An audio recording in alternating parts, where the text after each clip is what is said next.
Baik, Assalamualaikum warahmatullahi wabarakatuh dan Om Swastiastu.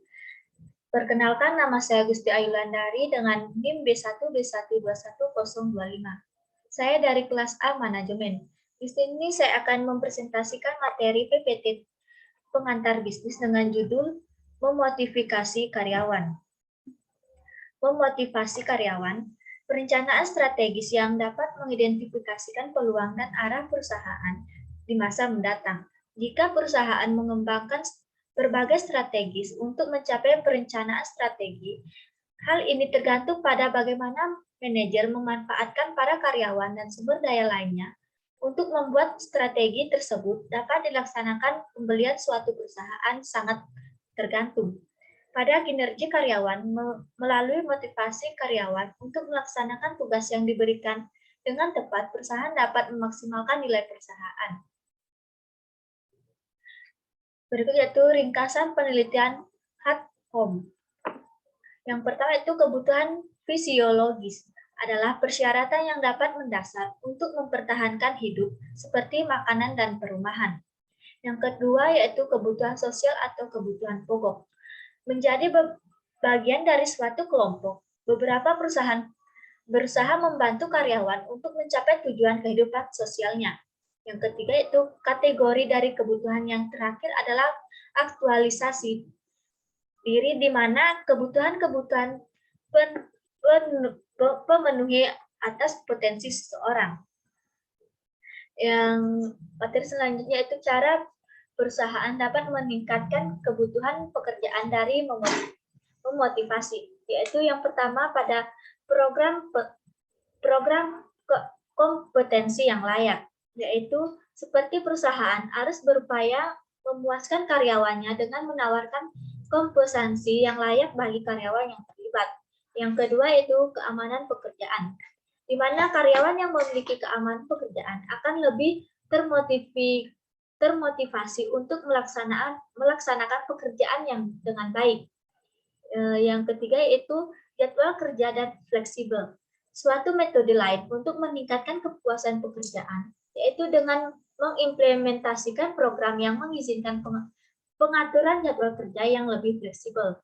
Yang terakhir yaitu program keterlibatan karyawan, yaitu karyawan akan lebih termotivasi jika mereka memainkan peranan yang lebih besar dalam perusahaan. Materi selanjutnya yaitu memberikan wewenang manajemen partisipatif. Yaitu ada dua, yaitu pemberian wewenang, yaitu memberikan wewenang kepada karyawan untuk lebih banyak mengambil keputusan. Yang kedua itu manajemen partisipatif, yaitu memperbolehkan karyawan untuk berpartisipasi dalam berbagai keputusan. Kelompok kerja dan manajemen terbuka. Kelompok kerja atau teamwork adalah salah satu bentuk keterlibatan karyawan, di mana sebuah kelompok karyawan yang terdiri dari berbagai posisi pekerjaan memiliki tanggung jawab untuk mencapai suatu tujuan.